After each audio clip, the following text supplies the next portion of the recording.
Bismillahirrahmanirrahim. Assalamualaikum warahmatullahi wabarakatuh.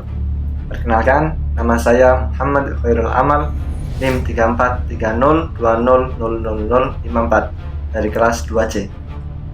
Pada kesempatan yang berbahagia ini, saya bersama ketiga rekan saya ingin menyampaikan hasil diskusi dari kelompok kami tentang teori belajar David Paul Ausubel. Anggota kelompok kami yaitu: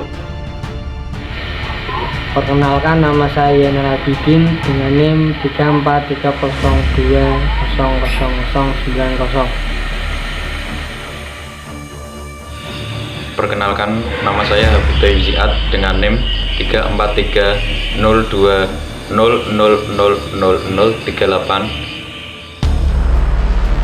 Perkenalkan, nama saya Hanif Fakma Mulia Dharma dengan NIM 3430200001.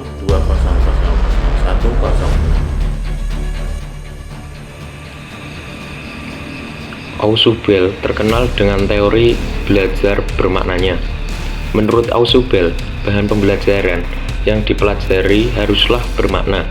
Artinya, bahan pembelajaran itu harus cocok dengan kemampuan siswa dan harus relevan dengan struktur kognitif yang dimiliki siswa.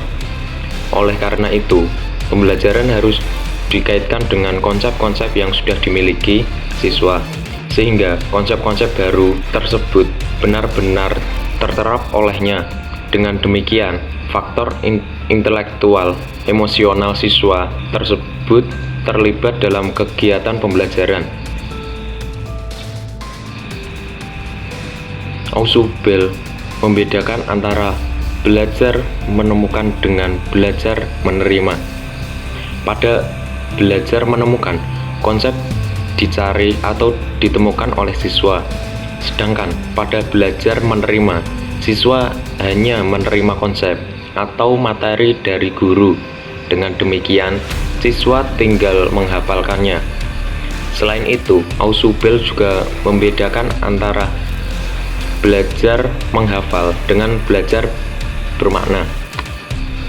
Pada belajar menghafal, siswa menghafalkan materi yang sudah diperoleh, tetapi pada belajar bermakna, materi yang telah diperoleh itu dikembangkan dengan keadaan lain sehingga belajarnya lebih bisa dimengerti. Dengan demikian, Menurut David Paul Ausubel, ada dua jenis belajar.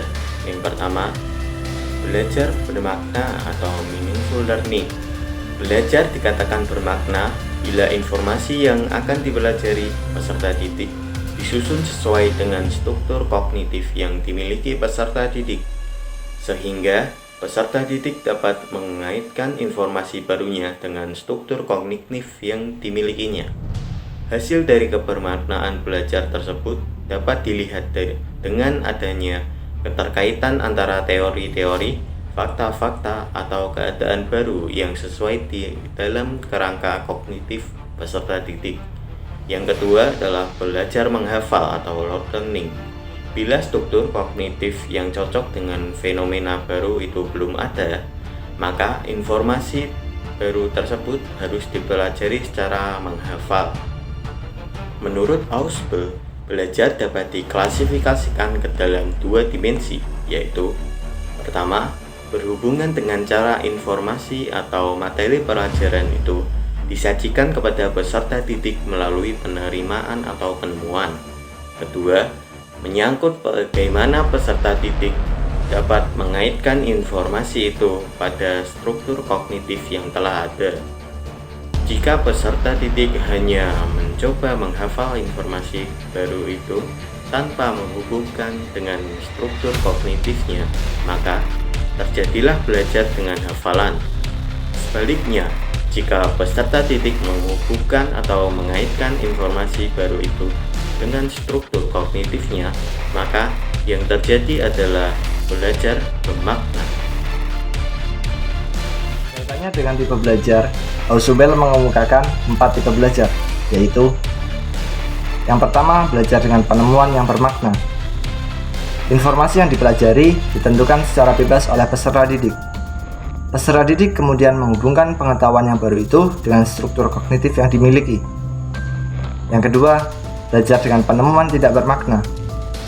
Informasi yang dipelajari ditentukan secara bebas oleh peserta didik, kemudian dihafalkannya. Yang ketiga, belajar menerima yang bermakna.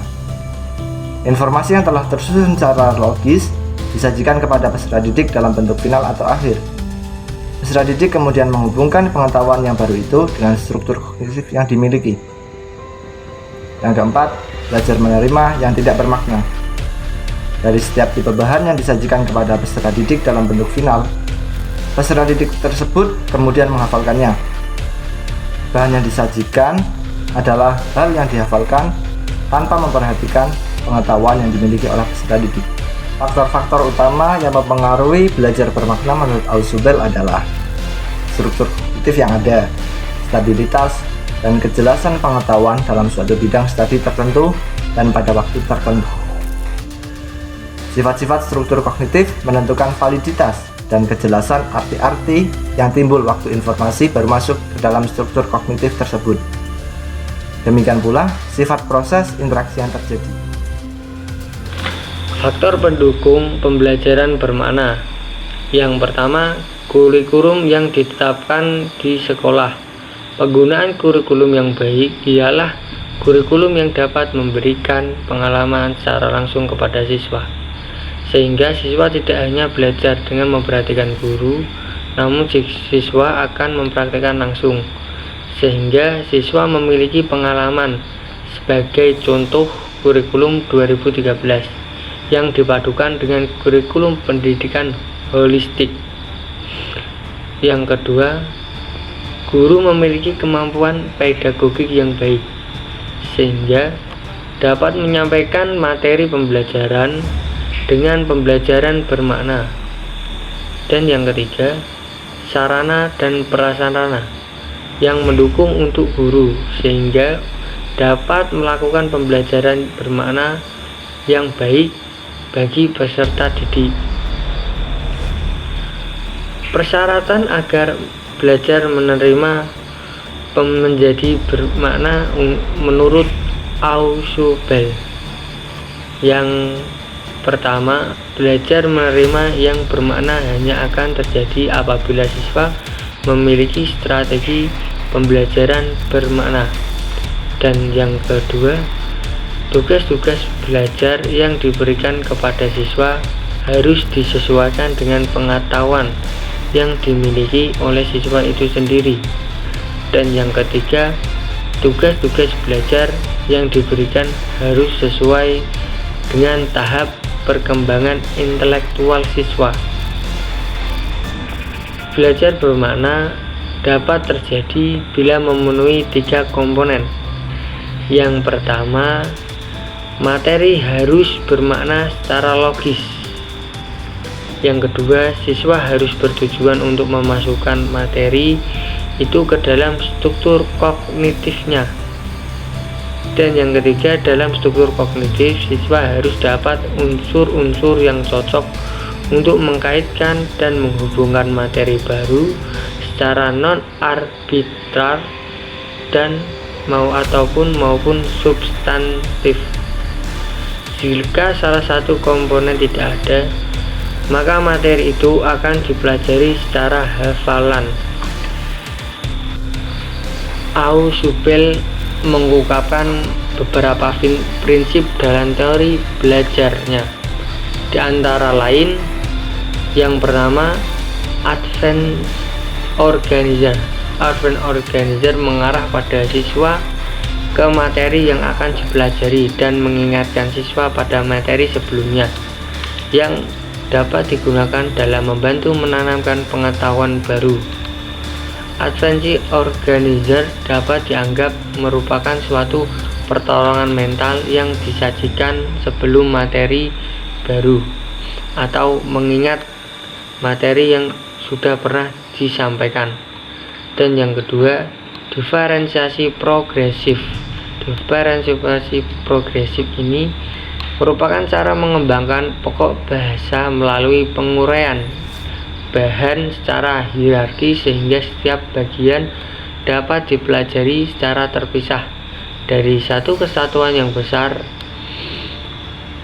Selama belajar bermakna berlangsung, perlu terjadinya pengembangan konsep dari umum ke khusus.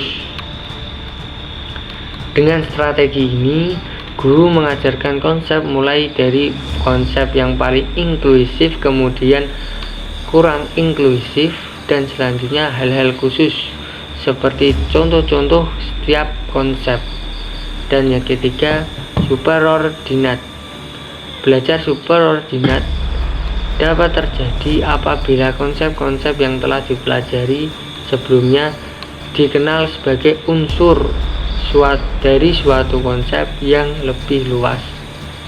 Belajar superordinat tidak dapat terjadi di sekolahan, sebab sebagai besar guru-guru dan buku-buku teks mulai dari konsep-konsep yang inklusif,